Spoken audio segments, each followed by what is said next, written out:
Olá, eu sou o Paulo do NoContexto.com e hoje eu estou aqui com o líder de adoração, Tom Molinari. É um prazer estar aqui, Paulo. Tudo bem? Tranquilo? Muito bem. Vai fazer o lançamento aqui na Garcete Church. Sim. Nos deu essa honra.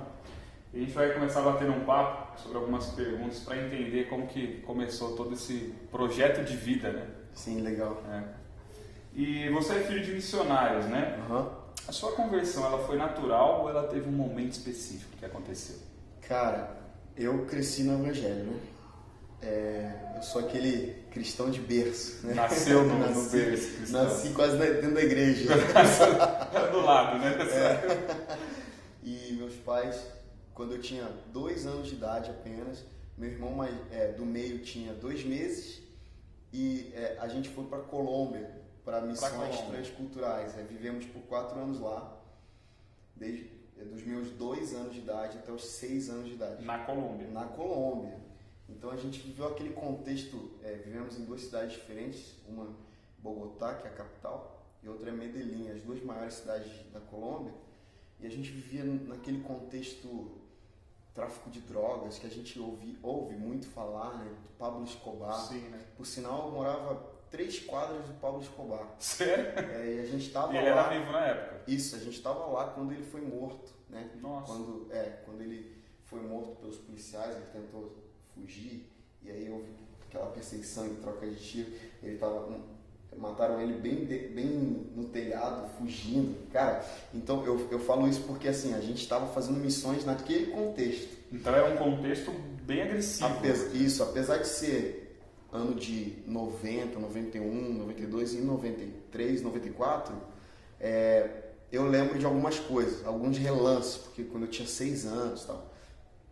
Então eu lembro a gente morava em cima da igreja, e eu lembro uma vez de olhar para a janela, assim, para a porta da igreja embaixo, e ver o traficante de drogas, ele vendia ali na frente da igreja, na porta da igreja. Na frente mesmo? Isso, então era bem agressivo esse contexto de tráfico de drogas, bairro perigoso e tal.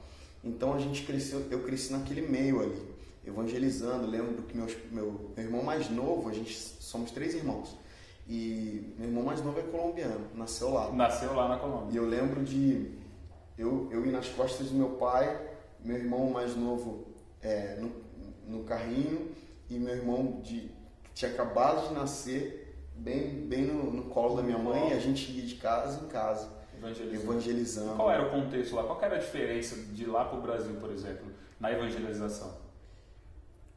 Cara, o colombiano, ele é religioso demais. Uhum. Demais mesmo. O catolicismo é bem Impera agressivo, isso. Mas essa é a diferença. É um povo super aberto ao evangelho, tanto que meus pais fundaram 2 igrejas, plantaram 2 igrejas nessas 2 cidades, e as igrejas estão de pé até hoje. Meu pai faz 26 anos, né? E, aliás, 22 anos. A gente voltou em 94. Meus pais fundaram lá e eles voltaram ano passado, e eles puderam ver a obra de Deus lá em pé.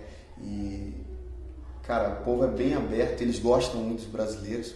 Mas você me perguntou como que foi a minha conversão. Então, eu estava dizendo isso porque é o seguinte, eu cresci nesse contexto, né? De ver meus pais fazendo missões e fazendo também, né? Porque eu era pequenininho, mas... O relacionamento com Deus já foi natural, praticamente. Sim, claro. Mas eu lembro que eu precisei ter, como todo mundo precisa, eu precisei ter um encontro com Deus que me marcou para sempre.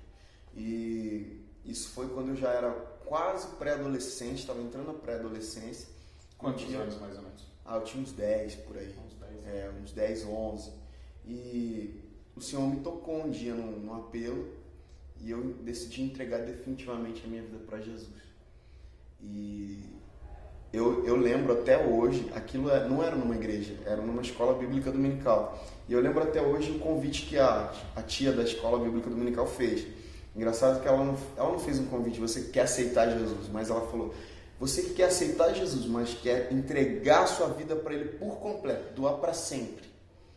E eu falei, eu quero doar minha vida por completo e para sempre, porque é isso que eu via meus pais fazerem, sabe? Se doar para Jesus. Eu olhava para os meus pais e falava, cara, eles se entregaram para Jesus, e então é isso que eu vou fazer. Então eu comecei a entregar minha vida para Jesus e dali para frente eu já tocava com 8 anos na igreja, bateria, comecei com bateria. Com 11 eu já comecei a arranhar o violão, tudo autodidata. Depois, automaticamente, porque quando você vai pegando o instrumento harmônico, né, isso vai te habilitando para aprender outros instrumentos harmônicos. Então eu já aprendi teclado, tudo autodidata. Então ali começou. Depois daquele encontro com Jesus que eu tive, com 10, 11 anos, minha vida mudou por completo, porque eu costumo brincar que meus pais nunca me prepararam para ser nada além de um ministro de adoração. Eles nunca falaram, cara, você tem que fazer uma faculdade. Um curso que senão cara, ficar desempregado. Tenta um refúgio aí, e se não der certo, não tinha essa possibilidade, não tinha um plano B. Eles sabiam do chamado que eu tinha, era visível, e eles só me incentivaram e eu devo muito a eles, de verdade, cara. Isso é incrível, né? Uma história bem incrível mesmo. E daí você participava das missões, né? E aí você já até contou um pouco, mas tem alguma experiência específica que você viveu nessa época? Cara, uma experiência com Deus incrível, além dos testemunhos, assim, porque quando meu pai chegou na Colômbia, a gente chegou sem falar o espanhol direito, né? E você aprendeu a falar espanhol, inclusive? Foi minha primeira língua, né? Porque eu me alfabetizei lá, lá em Medellín. Eu me alfabetizei lá. E é até engraçado que quando eu cheguei no Brasil de volta, eu tive um choque de cultura, fiquei 1 ano sem estudar. Porque eu não conseguia se adaptar. Eu não conseguia falar português, porque minha língua era espanhol. Mas quando meus pais chegaram lá, a dificuldade da língua, e o povo é um pouco mais fechado que aqui, principalmente em Medellín, que é uma cidade mais fria, o povo é um pouco mais fechado. E a gente começou a ter muito favor de Deus com relação a pessoas influentes. Meu pai entrou para fazer um programa de rádio que chamava Luz, Paz e Vida, que bombava no Brasil, na Colômbia inteira, no país inteiro. E ele começou a ter favor. Ele começou a receber jogadores da seleção colombiana na casa dele, de futebol. Começou a receber pessoas super influentes, pastores muito influentes. E isso foi abrindo caminho para que a gente entrasse para as missões. Mas talvez a maior experiência que nós participamos lá e vivenciamos foi o milagre do nascimento do meu irmão mais novo. Porque minha mãe, quando estava grávida, teve toxoplasmose, que é uma doença que vem através de comida, sei lá, bactéria de animal, né? E ela teve isso, e os médicos olhavam a ultrassonografia e diziam: tá faltando braço, tá faltando perna, ele pode até nascer, mas vai nascer assim, vai nascer vegetando já. E eu lembro que a doutora era cristã.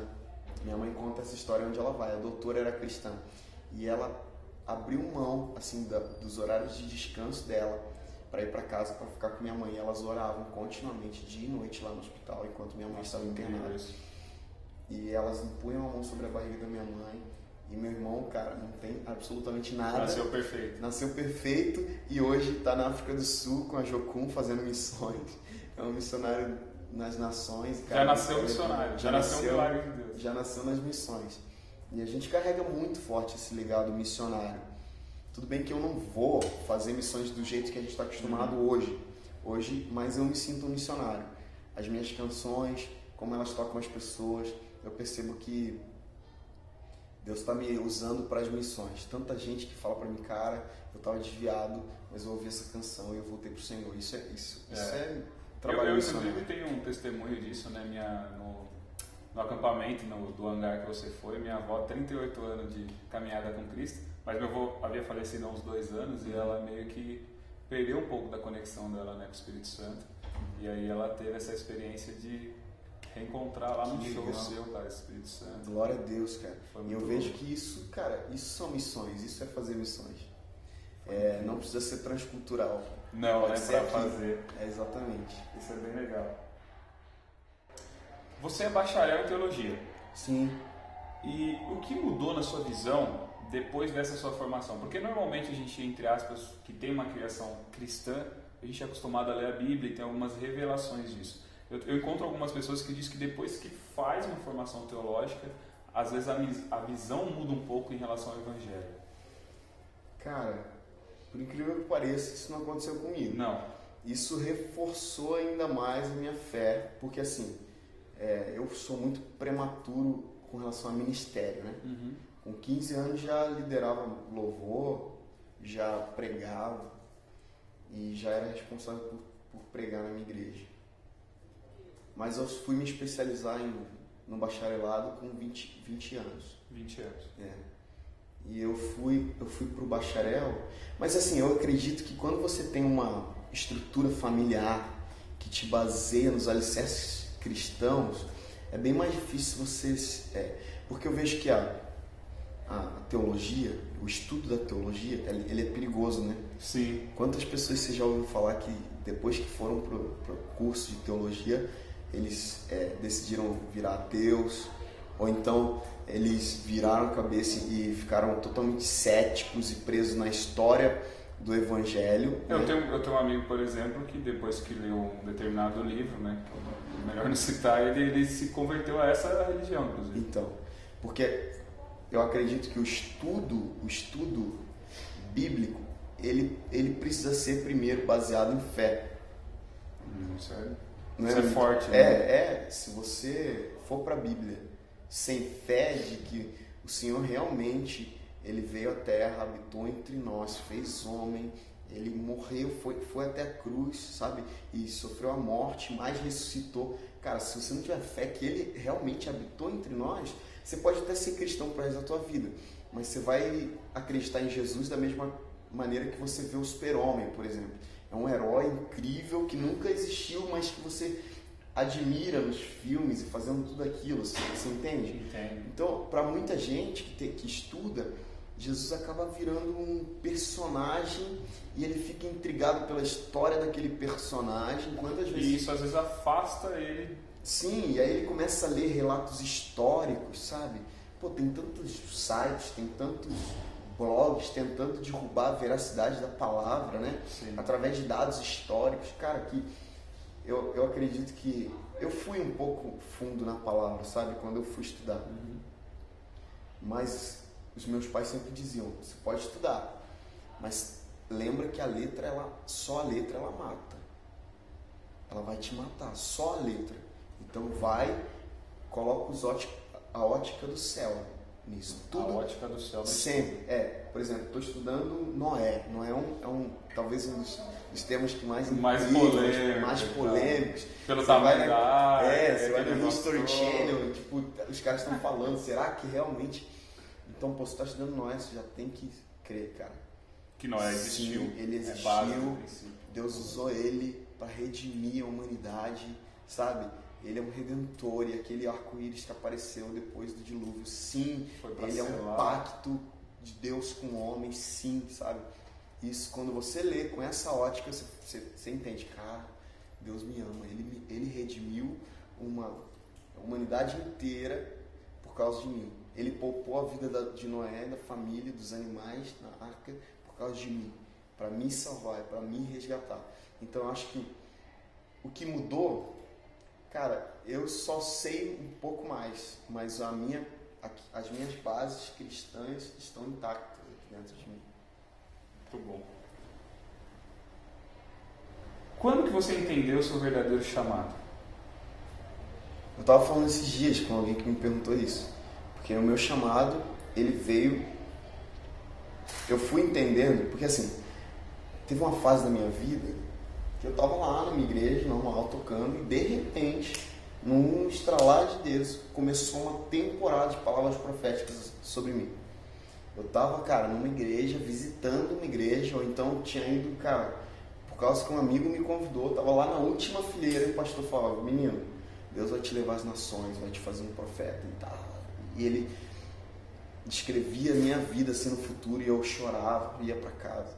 E aí tava na minha igreja, vinha um pastor de fora e ele, cara, a primeira coisa que ele fazia, apontava o dedo para mim e falava a mesma coisa que aquele primeiro profeta tinha falado.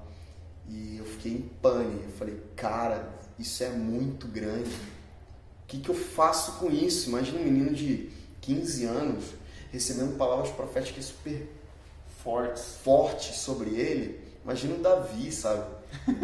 Você entende? Sim, Quando entendo. Deus estava... Não que eu quero me comparar com Davi. Não, eu de jeito entendi. nenhum, Mas tá? quando você recebe isso... Imagina a responsabilidade que ele teve quando ele foi ungido rei e ele teve que voltar lá pro campo, sabe? Para cuidar das suas ovelhas. Ele não... E ele já sabia, né? Do seu chamado. Só que... E eu tava naquela. Eu falei, Deus, cara, é muito pesado isso, cara. Só que eu acredito que Deus estava me atraindo para a presença dele. Entendi. Sabe? Ele falou assim, eu vou te dar... É tipo igual uma criança. Você quer vir no meu colo? Toma um doce aqui. Sabe? Deus estava falando, você quer me conhecer mais? Eu vou te dar um pouquinho do que talvez vai ser o teu chamado. E você vai para perto de mim querendo saber mais sobre isso. E foi assim que aconteceu. Deus, ele me atraiu. Ele falou, cara, eu tenho tanta coisa para acontecer com você, mas você vai ter que me conhecer primeiro. Então, Inclusive, até a próxima pergunta, né? Como a paixão pela palavra e a presença influencia? Então, foi exatamente nessa época. Eu tava louco, assim, cara, pirado com as palavras proféticas que eu tava recebendo. E eu fui para Deus. Antes disso, eu não vivi uma vida tão profunda. Até porque eu acho que eu era uma criança. Eu era um pré-adolescente. E eu estava começando a entender. Quando Deus começou a falar comigo, eu falei, opa, Alguma coisa tem que mudar. sabe? É igual o Homem-Aranha, né? Grandes poderes trazem grande responsabilidade. Cara, isso aqui é grande, então eu tenho que ir pro quarto buscar de Deus. E eu passei um tempo da minha vida que eu não era um adolescente normal. Não. Enquanto todos os adolescentes estavam jogando bola na rua, ou então estavam, sei lá, jogando videogame, eu estava no meu quarto orando. Minha mãe achou que eu estava em depressão, cara. Ela passava no meu quarto, a porta estava trancada e Deus estava falando comigo, eu estava chorando na presença dele e falando, Deus, tudo bem, eu quero isso tudo que o Senhor tem para mim, mas antes eu preciso te conhecer. E Deus falou um dia para mim, Tom, você vai marcar uma geração inteira, mas antes deixa eu te marcar aqui, onde ninguém está te vendo. E cara, eu posso falar, naquela época eu compus algumas canções que eu canto hoje. Sabe? Aquela época foi um tempo incrível. Aquela que Deus se trancava no Exatamente. seu quarto, você buscava entender. E posso falar, cara, não estaria aqui fazendo o que eu estou fazendo hoje se não tivesse aquele tempo lá. Nossa, que incrível. Não teria chegado aqui. Não que esse seja o final, sabe? Sim. Ainda tenho muita coisa para ver, ainda tenho muitas horas de quarto para viver com Deus, sabe? Mas acredito que aquele passo que eu dei me trouxe para esse. E os passos que eu estou dando hoje vão me levar para os próximos. Você está lançando junto um livro com um CD, que é o Arco e Flecha. Sim. Qual a finalidade de lançar? Eu, por exemplo, nunca tinha visto, né? Lançar um... Nem eu, cara. Nem eu. Um assim, livro com um CD. Isso tudo aconteceu muito repentinamente, porque eu recebi a palavra de Deus de Isaías 49:2. Quando o Isaías fala na parte B, fala assim, e ele me fez com uma flecha polida e me guardou na sua aljava. Aquilo foi uma flecha. Foi uma flechada no meu peito. Foi uma flechada no meu peito, porque conheço esse texto já desde pequeno. Mas eu entrei num tempo de intimidade com Deus para entender o que Ele queria falar comigo através daquele texto, porque ele saltava todo dia para mim, assim, sabe? Quando você está lendo a palavra, aquilo, nossa, isso aqui é para esse tempo. E eu comecei, como todo mundo, não sei se você já orou assim, Deus, eis-me aqui, eu tô aqui, envia-me, pô, eu sou tua flecha. Cara, que legal que Deus está me fazendo como flecha, isso quer dizer que Ele vai me lançar. Aí Deus, cara, me pegou de jeito e falou assim, Tom, eu vou te lançar, mas o tempo mais importante da tua vida não é o próximo que você vai ser lançado, mas é lá atrás, quando você estava guardado. A palavra do Senhor fala que Ele me fez como uma flecha polida e me guardou na sua aljava. Me guardou na sua aljava. Cara, e eu lembro não tem como não lembrar de Davi, porque acredito que Davi, no Velho Testamento, talvez seja o meu personagem favorito. Eu olho para a vida dele e falo, cara, esse cara estava guardado. Quando ele matou um leão, matou um urso, ele estava sendo preparado para matar um gigante lá na frente. Você entende? Sim. Quando ele estava compondo canções lá, no pasto, lá, junto com as ovelhas, sabe aquele cheiro ruim de ovelha? Tipo, cara, quando ele estava ali, ele estava sendo preparado para tocar harpa diante do rei e para que ele fosse liberto daqueles espíritos.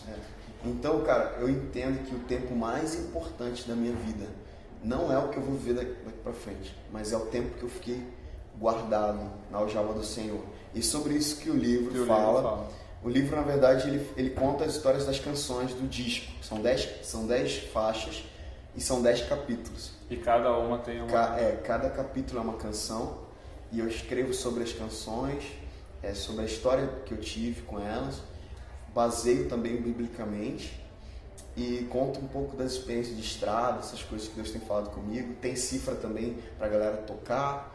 Tá bem legal. Tem alguns amigos meus participando desse livro, Davi Silva, Ademar de Campos, o próprio Juan aqui do Hangar, muita gente legal, Nick Billman, Vitor Vieira, uns caras bem legais que estão participando disso e endossando esse livro.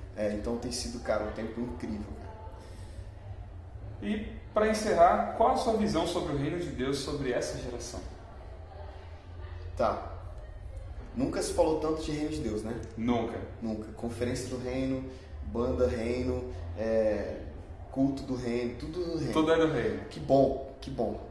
Cara, sério, que bom que a gente está começando a olhar e buscar pelo menos. Claro que no começo todo mundo falha, mas que bom que a gente está começando a buscar o reino de Deus.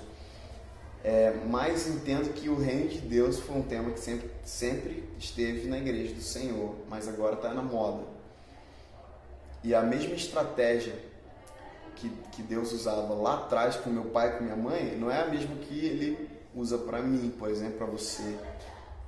Você entende? Sim. Então, hoje, a igreja no geral, tem entendido que o reino de Deus é muito maior do que a igreja.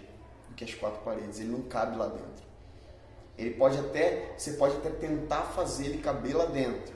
Sabe quando você tenta pôr um urso de pelúcia dentro de uma caixa de sapato? Não foi feito para isso. Não, ele vai até amassar e ficar lá, mas ele não foi feito para isso. E uma hora ele vai explodir.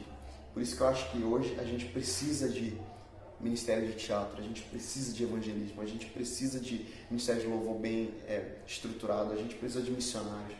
Nós precisamos daqueles que vão para as ruas de skate para falar de Jesus. A gente precisa de televisão, de cinema. A gente precisa de blogueiros, a gente precisa de escritores, a gente precisa de coisas que talvez lá atrás não faziam tanto sentido para nós. Mas a minha visão de reino de Deus como nunca antes o reino de Deus não cabe mais. De políticos, exatamente, cara. Tenho amigos que estão se levantando na política para fazer o correto cara, tem os desafios, né? Claro, como todo lugar, é um desafio entrar na política, mas esses caras têm sido vitoriosos mesmo. Esses caras têm sido José no Egito, saca? Sim. Esses caras têm sido, Deus tem levantado eles como resposta mesmo, refrigério.